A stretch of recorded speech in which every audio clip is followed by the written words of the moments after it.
Praise the Lord सभी को मेरी ओर से शालोम। मैं विश्वास करती हूँ खुदा में खुश हो, आनंदित हो। खुदा की प्रेजेंस में आप सबका स्वागत है। आमीन।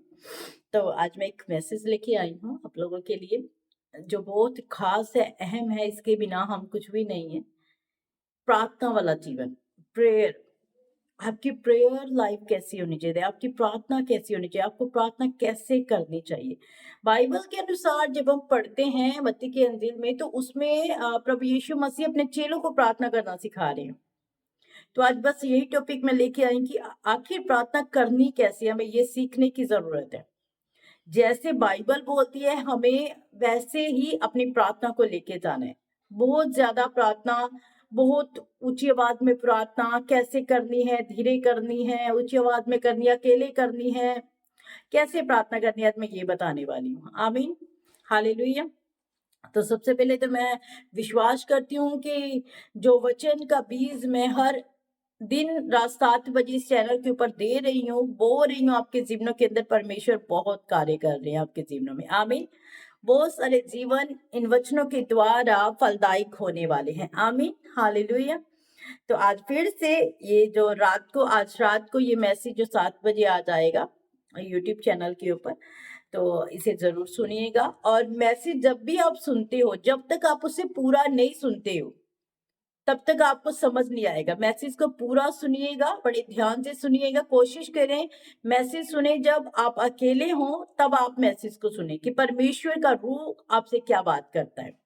मैसेज सुनते सुनते बहुत सारे लोगों के जीवनों में काम हो जाते हैं। खुदावन बहुत सारी जिंदगियों को बदल के रख देते हैं। आमीन, हालेलुया। तो चलिए चलते हैं वचन में। मत्ती की अंजील उसका 6 अध्याय इसकी 5 आयत, इसका टॉपिक भी प्रार्थना है। तो चलिए समझते हैं इस बात को ध्यान से कि यीशु मसीह अपने चेलों को कैसे प्रार्थना करने के लिए बोल रहे थे, और हमें भी कैसे आज प्रार्थना करने की जरूरत है। आमीन। लिखा है, जब तू प्रार्थना करे तो कपटियों के समान ना हो, क्योंकि लोगों को दिखाने के लिए आराधनालयों में और सड़कों के मोड़ों पर खड़े होकर प्रार्थना करना उनको अच्छा लगता है। मैं तुमसे सच कहता हूँ कि वे अपना प्रतिफल पा चुके हैं। आमीन, हालेलुया। तो यहाँ पे लिखा है, जब मैं और आप प्रार्थना करते हैं कपटियों के समान ही ऊंची ऊंची आवाज से सड़कों के मोड़ों के ऊपर लोगों को दिखाने के लिए। इसका मतलब ये है, प्रभु यीशु ये बोलते हैं यहाँ पे, लोगों के दिखावे के लिए हमें प्रार्थना नहीं करनी है। बहुत सारे लोग ऐसे होते हैं, मैं दिन में 24 घंटे में से 12 घंटे प्रार्थना करती हूँ। आपको, अगर आप करते हो प्रेज गार्ड, अगर आप बहुत ज्यादा दुआ करने वाले हो प्रेज गार्ड, अगर कम करते हो तो भी प्रेज गार्ड, प्रभु आपको बढ़ाए। पर अगर आप ज्यादा करते हो, आप 10 लोगों को सुनाते हो कि मैं प्रार्थना कर रही हूँ, मैं प्रार्थना कर रही हूँ, मैं प्रार्थना कर रही हूँ, मैं इतना टाइम मेरी प्रार्थना है, तो ये प्रार्थना कबूल नहीं। परमेश्वर का वचन यही कहता है, दिखावे के लिए सड़कों के मोड़ों पे ऊपर खड़े हो कि आप लोगों को नहीं बता सकते आप इतना टाइम प्रेयर कर रहे हो। आखिर प्रार्थना करनी कैसी है, फिर कलाम आगे क्या सिखाता है, आगे क्या दिखाता है, आगे क्या सुनाता है, ये सुनना है मुझे और आपको बड़े ध्यान से कि प्रभु का कलाम आगे क्या कहता है। लिखा है, परंतु जब तू प्रार्थना करे, सुनिए आपके लिए, परंतु जब आप प्रार्थना में बैठे तो अपनी कोठरी में जाके, यानी कि अपने प्रेयर रूम में जाके, यहाँ पे आप प्रार्थना करते हो, जहां पे भी आप प्रार्थना कर रहे हो वहां पे जाएं और द्वार बंद करके अपने पिता से जो गुप्त में है प्रार्थना कर। अपने कोठरी के दरवार को, यानी कि अपने रूम के दरवाजे को बंद करने के लिए परमेश्वर बोल रहा है, और वहां पे जाके प्रार्थना करने के लिए बोल रहे हैं। आपको चिल्लाने की जरूरत नहीं है। परमेश्वर कौन सा आपको जानता नहीं है। परमेश्वर आपके दिल के मनोरथों को जानता है। उसे पता है कि आपको चाहिए क्या, उसे पता है कौन सी चीज किस समय आपको नीड है, आप क्यों प्रेयर में आए, उसे सब पता है। कहता अपने रूम में जा, अपने दरवाजे को बंद कर ले, और अपने दरवाजे को बंद करके जो गुप्त में तेरा परमेश्वर तुझे देखता है उसके सामने जाके प्रार्थना कर। आमीन, हालेलुया। कई लोग प्रार्थना करके आते हैं, जब प्रार्थना करके बाहर निकलते हैं तो उनके चेहरे के ऊपर उदासी छाई रहती है। तो दूसरी बहन जब आई, पूछी भाई क्या हुआ आपको, तो प्रार्थना करके थक गया हूँ, अब नींद बहुत आ रही है, अब सोना है। ये कौन सी प्रार्थना है जो आपको थकावट दे रही है? ये कौन सी प्रार्थना है जो आपको थकान महसूस करवा रही है? आपकी प्रार्थना जब आपके परमेश्वर के पास पहुंचेगी, तो मैं आपको बता रही हूँ, आपको उस प्रार्थना से उठने का मन नहीं करेगा। और देखिए जब दुनिया में बहुत सारी भीड़ होती है, मान लीजिए में बहुत सारी भीड़ है और वहां पे आप किसी को आवाज दे रहे हो दूर से, तो आपकी आवाज उस तक पहुंचने वाली नहीं है। आपको परमेश्वर दुनिया की भीड़ को छोड़ने की यहाँ पे बात कर रहा है। वो बोल रहा है कि दुनिया को थोड़े टाइम लिए छोड़ दो और अकेले आके मेरे सामने अपने घुटनों को टिकाओ और प्रार्थना करो। जो आपका परमेश्वर गुप्त में आपको देख रहा है वो आपको फल देगा, किसी इंसान ने नहीं देनी। आप किसको बता रहे हो कि कितना टाइम दुआ करने, कितना टाइम नहीं करे? क्यों बताना है लोगों को? किस बात के लिए बताने हैं लोगों को? लोग हमें थोड़ी प्रार्थना का प्रतिफल देंगे। अपनी प्रार्थना को गुप्त में रखें, गुप्त में प्रेयर करें। आमीन, हालेलुया। आगे लिखा है तब तेरा पिता जो गुप्त में देखता है तुझे प्रतिफल देगा। जब आप ऐसे रूल बना लोगे कि आपकी पर्सनल लाइफ, आपका प्रार्थना प्रेयर लाइफ जो है वो आपके परमेश्वर के साथ कैसी है, क्या आप ये तो नहीं ढूंढ रहे एक व्यक्ति जाएगा प्रार्थना में तो मैं भी जाऊंगी प्रार्थना में, मेरी बहन जाएगी तो मैं भी जाऊंगी, मेरा भाई जाएगा तो मैं भी जाऊंगा, अरे वो फ्री नहीं हुआ तो मैं प्रार्थना कैसे कर लूं, मैंने उसके साथ प्रार्थना करनी है। यहाँ पे ऐसा कुछ नहीं लिखा है। यहाँ पे लिखा है गुप्त में जा, अपने कमरे के अंदर जा, कमरे के दरवाजे को बंद कर ले और फिर जो गुप्त में तेरा परमेश्वर तुझे देखता है उसके आगे घुटने टिका के प्रार्थना कर। Praise the Lord, hallelujah. यहाँ पे यीशु मसीह अपने चेलों से बात कर रहे हैं और आज आपसे बात कर रहे हैं, आज मुझसे बात कर रहे हैं। लिखा है प्रार्थना करते समय अन्य जातियों के समान बकबक ना करो क्योंकि वे समझते हैं कि उनके बहुत बोलने से उनकी सुनी जाएगी। अन्य जातियों के समान ज्यादा बकबक, बहुत सारे लोग प्रार्थना करते हैं तो बोलते रहते बोलते रहते हैं, है ना। उन्हें लगता है शायद ज्यादा बोलने से हमारा परमेश्वर हमारी ज्यादा सुनेगा। ऐसा कुछ भी नहीं होता है, ऐसा कुछ नहीं होता है। कई लोग तो बहुत बड़ी लिस्टें लेके चले जाते हैं प्रभु के आगे, ये भी चाहिए, ये भी चाहिए, ये भी चाहिए, ये भी चाहिए। और जब परमेश्वर आपको बताने वाले होते हैं बेटा ये तेरे लिए अच्छा नहीं है, बेटे ये तेरे लिए अच्छा नहीं, तब आप आमीन बोलते उठ जाते हो। आप परमेश्वर की आवाज को सुनते ही नहीं हो। पर जब तक आप प्रार्थना में अपने खुदा की आवाज को सुनोगे नहीं तब तक आपको प्रतिफल नहीं मिलेगा। आमीन, हालेलुया।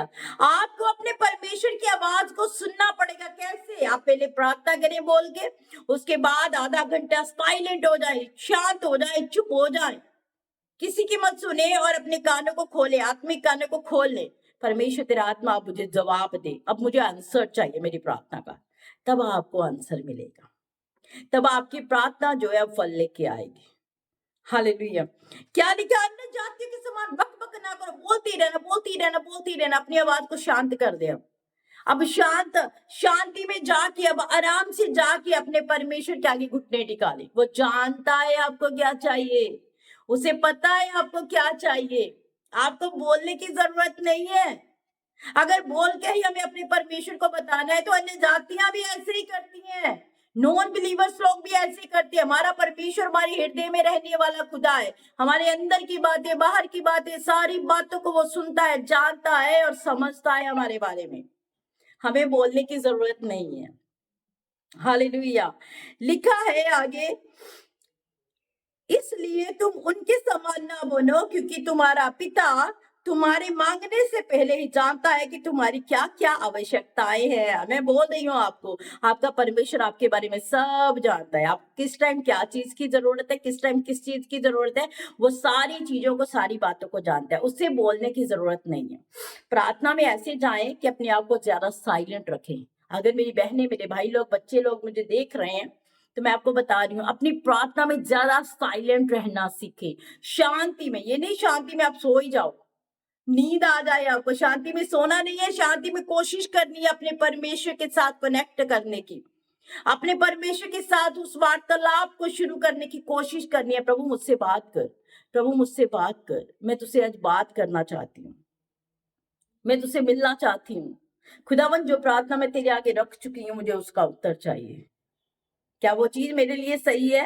क्या ये करना मेरे लिए सही है? क्या ये रास्ता मेरे लिए सही है? आपको सब जवाब मिलेंगे जब आप ऐसे प्रार्थना करोगे। साइलेंट रहकर प्रार्थना करने की जरूरत है आपको, शांत रहकर। आमीन। संडे सर्विस हमारे लिए प्रेयर करना, ऊंची आवाज से आप प्रार्थना कर सकते क्योंकि उस समय आप संगति में हो, उस समय आप संगति में हो। और संगति में जैसे जी पवित्र आत्मा कहे वैसे आप प्रार्थना करो। पर पर्सनल आपकी जो दुआ वो ऐसे होनी चाहिए क्योंकि यीशु अपने चेलों को सिखा रहे हैं और हम भी यीशु के चेले हैं, हम भी यही सीख रहे हैं। तो आगे यीशु मसीह ने अपने चेलों को प्रार्थना करने सिखाई कि कैसे करनी है। अतः इस रीति से प्रार्थना किया करो, हे हमारे पिता तू जो स्वर्ग में है, तेरा नाम पवित्र माना जाए, तेरा राज्य आए, तेरी इच्छा जैसे स्वर्ग में पूरी होती है वैसे पृथ्वी पर भी हो। हमारी दिन भर की रोटी आज हमें दे, और जिस प्रकार हमने अपना अपराधों को क्षमा किया वैसे तुम भी हमारे अपराधों को क्षमा कर, और हमें परीक्षा में ना ला परंतु बुराई से बचा, क्योंकि राज्य और पराक्रम और महिमा सदा तेरे ही नाम से है, आमीन, हालेलुया।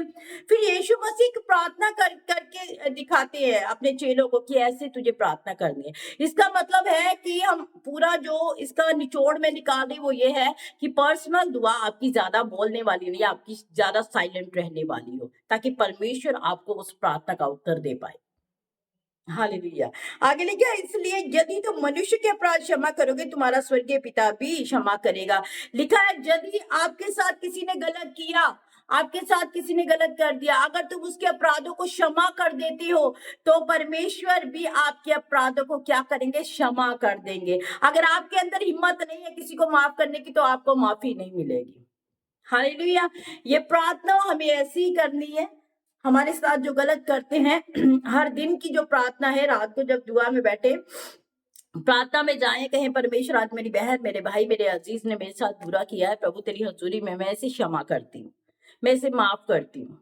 प्रभु जी उसने गलत नहीं किया, मैं इसे क्षमा करती हूँ। जब आप उसे क्षमा करोगे तो आपने जो गलती उस दिन में की होगी ना, उस एक दिन में जो आपकी गलती हुई परमेश्वर वो भी क्षमा कर देंगे। ये वायदा है प्रभु का, इस कलाम में लिखा गया है, आमीन। तो अपने दुश्मनों को माफ करना सीखे, जो आपके साथ गलत करते हैं उन्हें माफ करना सीखे, ताकि आप भी माफ किए जाएं। और यदि तुम मनुष्य के अपराध क्षमा ना करोगे तो तुम्हारा स्वर्गीय पिता तुम्हारे अपराधों को भी क्षमा ना करेगा। हालेलुया। तो मैं ये विश्वास करती हूँ आप समझ रहे हो मैं क्या कहना चाहती हूँ। आपकी प्रार्थना केवल आपके लिए नहीं, आपकी प्रार्थना आपके अपनों के लिए, आपके दुश्मनों के लिए भी ब्लेसिंग्स का कारण होनी चाहिए। ये बाइबल बता रही है, आमीन। तो जो पर्सनल दुआ में बहुत जाते हैं, प्रेज कार्ड, और भी ज्यादा प्रभु आपको बढ़ाए। पर जब भी जाए कोशिश करें ज्यादा टाइम परमेश्वर को बोलने दें, अपने आप को शांत रखें, क्योंकि परमेश्वर आपके मन के अंदर की सारी बातों को जानता है और आपको प्रतिफल देना चाहता है, आमीन, हालेलुया, प्रेज द लॉर्ड। तो खुदा ने आपको इस मैसेज के द्वारा बहुत सारी आशीष और बरकत दे। आज रात 8 बजे लाइव सेशन है, तो रेडी रहे, तैयार रहे लाइव को अटेंड करने के लिए। मैं आपके लिए सबके लिए प्रेयर करने वाली हूँ आज लाइव सेशन में। खुदावन बहुत सारी बरकत देगा आपको, आमीन। God bless you. सबको मेरी ओर से जय मसीह की।